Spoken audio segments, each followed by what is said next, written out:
बौद्ध धर्म में 4 जगहों का बहुत महत्व है।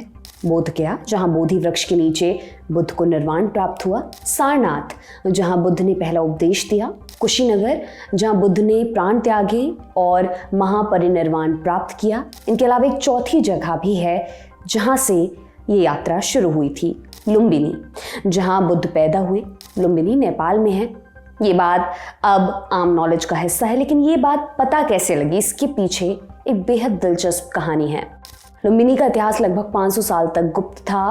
फिर कैसे हुई लुम्बिनी की खोज, सम्राट अशोक का लुम्बिनी से क्या रिश्ता था और क्या है लुम्बिनी की कहानी, ये सब जानेंगे आज के एपिसोड में। नमस्कार, मेरा नाम दिव्यांशी सुमराव है। आप देख रहे हैं ऐतिहासिक किस्सों कहानियों से जुड़ा हमारा रोजाना का कार्यक्रम तारीख।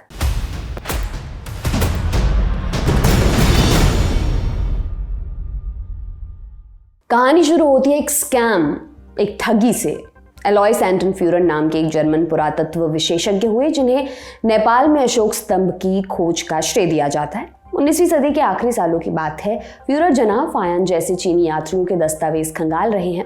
उन्हें एक खास जगह की तलाश थी, कपिलवस्तु, जिसकी खोज अब तक नहीं हुई थी।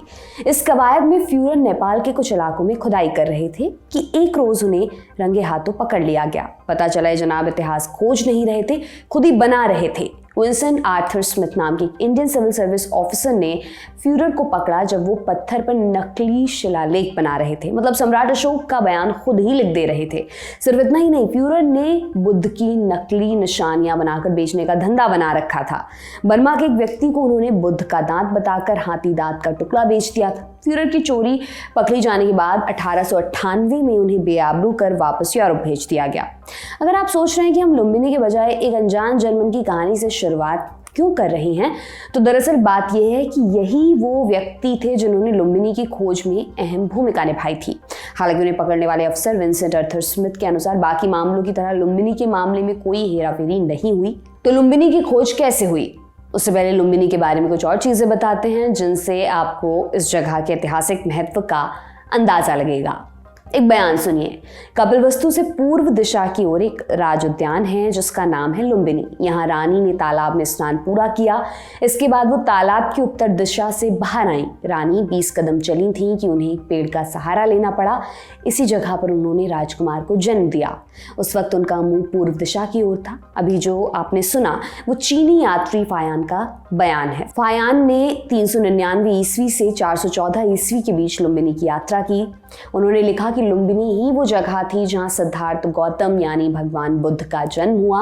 बौद्ध ग्रंथ बताते हैं कि सिद्धार्थ को जन्म देने से पहले उनकी माता महामाया ने एक ऐसा सपना देखा जिसमें एक सफेद हाथी का उनके गर्भ में प्रवेश हुआ। इसके बाद एक रोज जब वो कपिलवस्तु से देवदह की ओर जा रही थी तो लुम्बिनी में उन्हें प्रसव पीड़ा हुई और वहीं एक पेड़ के नीचे उन्होंने सिद्धार्थ को जन्म दिया।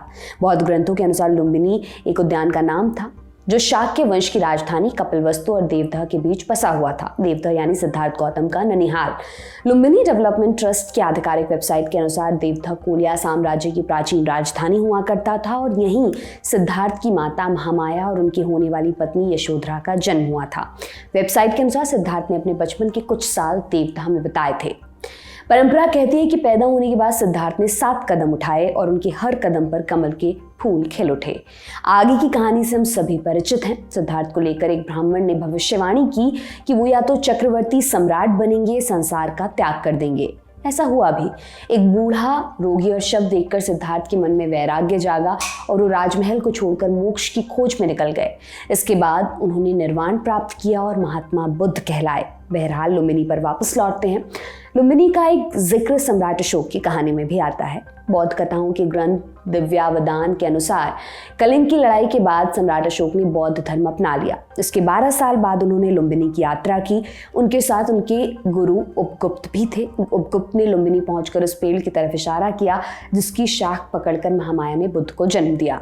अशोक ने इसके बाद यहाँ एक स्मारक बनाया जिसमें एक शिलालेख बना हुआ था और उसमें लिखा था कि लुम्बिनी की यात्रा के बाद सम्राट अशोक ने इस गांव पर लगने वाले सभी कर माफ कर दिए थे और राजकोष में जमा होने वाले अनाज की मांग भी 1/8 कर दी थी। लुम्बिनी का जिक्र अशोकवंदन नाम के ग्रंथ में भी मिलता है, जिसके अनुसार जिस पेड़ के नीचे बुद्ध का जन्म हुआ, सम्राट ने वहां एक स्मारक बनाया और लुम्बिनी के लोगों को 10,000 स्वर्ण मुद्राएं दी। मौर्य काल के बाद जिक्र मिलता है लुम्बिनी उत्तरापथ नाम के एक पुराने व्यापारिक रास्ते में पड़ता था। उत्तरापथ का इस्तेमाल विशेष रूप से घोड़ों के व्यापार के लिए किया जाता था और आगे चलकर ये सिल्क रूट का हिस्सा भी बना। उत्तर में खैबर दर्रे को पार कर आने वाले व्यापारी और यात्री इसी मार्ग का इस्तेमाल किया करते थे। मेसोपोटामिया और यूनान से व्यापार भी इसी रास्ते होता था। इसी रास्ते से होकर बहुत से यात्री लुम्बिनी आए थे। इनमें फायान और हुएनसांग का नाम प्रमुख है। हालांकि सबसे पहला चीनी यात्री जो लुम्बिनी पहुंचा उसका नाम था सेंग साई और उसने 350 ईस्वी के आसपास लुम्बिनी की यात्रा की थी। सेंग साई ने लिखा कि अशोक ने जो स्मारक बनाया था वो लाजवर्द से ढका गया था। लाजवर्दी अंग्रेजी में जिसे लैपिस लैजुली कहते हैं, एक मूल्यवान नीले रंग का पत्थर होता है। अगले यात्री फायान ने लिखा कि सिद्धार्थ के जन्म के बाद नाग राजाओं ने उन्हें नहलाया था और बाद में उसी जगह पर एक कुआं खुदवा दिया गया। इसके बाद में इंसान ने भी लुम्बिनी के दर्शन किए। उसने लिखा कि सम्राट अशोक ने जो स्तंभ बनाया था उसके ऊपर घोड़े के आकार की लाट लगी थी और बिजली गिरने के चलते उसमें दरार पड़ी हुई थी। वो इंसान ने पास में 2 पानी के स्रोत और एक स्तूप का जिक्र भी अपने लिखे में किया है। वो इंसान 7वीं शताब्दी में भारत आया था। इसके बाद लुम्बिनी का जिक्र सीधे 14वीं सदी में मिलता है।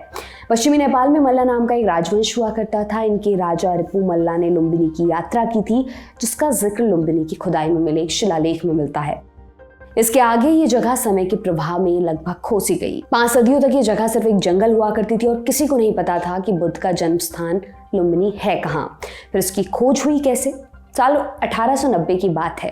नेपाल के सेनापति खड़क शमशेर जंग बहादुर राणा को खबर मिली कि तराई के जंगलों में एक जगह जमीन में गड़ा एक स्तंभ मिला है। राणा ने उस जगह की खुदाई का आदेश दिया। इसी बीच आर्कियोलॉजिकल सर्वे ऑफ इंडिया में काम करने वाले एलॉयस एंटन फ्यूरर, जिनकी कहानी हमने आपको शुरुआत में सुनाई थी, उन्हें इस बात की जानकारी मिली और वो भी खुदाई वाले स्थान तक पहुंच गए। खुदाई के बाद मिले स्तंभ को जब जांचा गया तो पता चला सम्राट अशोक का स्तंभ था, जिस पर एक शिलालेख लिखा हुआ था। पाली और ब्राह्मी में लिखे इस शिलालेख में 5 लाइनें और 90 अक्षर थे, जिनमें साफ तौर पर यह दर्ज था ये बुद्ध की जन्मस्थली थी और इसी के चलते सम्राट अशोक ने स्थान का दौरा कर यहाँ एक स्तंभ बनाया था। लुम्बिनी का मिलना अपने समय में एक बड़ी खोज थी, क्योंकि 1898 की खुदाई से पहले कोई नहीं जानता था कि लुम्बिनी कहाँ पर है। खुदाई से पहले इस जगह को लुम्बिनी नहीं बल्कि रूपंदेही के नाम से जाना जाता था। इस खोज के बाद यहाँ ASI ने बड़े पैमाने पर खुदाई की। 1899 में आर्कियोलॉजिस्ट पूर्ण चंद्र मुखर्जी ने यहाँ खुदाई की। तब यहाँ माया देवी नाम के एक मंदिर के अवशेष मिले। 1933 से 1939 के बीच लुम्बिनी में एक और बार खुदाई हुई। हालांकि खुदाई ASI ने नहीं, गोरखा साम्राज्य के जनरल केशर शमशेर राणा ने कराई थी। उन्होंने माया देवी मंदिर का पुनर्निर्माण करवाया, उसके चारों तरफ एक 4 दीवारी बनाई। 20वीं सदी के दूसरे हिस्से में लुम्बिनी के बारे में कुछ और जानकारी सामने आई। नेपाल के आर्कियोलॉजिकल डिपार्टमेंट को माया देवी मंदिर के पास खुदाई में कुछ बौद्ध मठ मिले।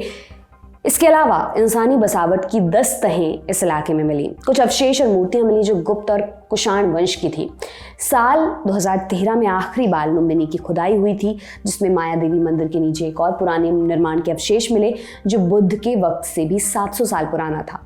कुल मिलाकर कहें तो लुम्बिनी न सिर्फ बौद्ध धर्म के लिए बल्कि पुरातत्व और इतिहास की दृष्टि से भी बेहद महत्वपूर्ण जगह है। इसी कारण साल 1997 में यूनेस्को ने लुम्बिनी को वर्ल्ड हेरिटेज साइट घोषित किया। इसी के साथ आज का एपिसोड खत्म होता है। ये तमाम जानकारी आपके लिए लेकर आए थे हमारे साथी कमल भट्ट। देखते रहिए दी लल्लन टॉप। बहुत बहुत शुक्रिया।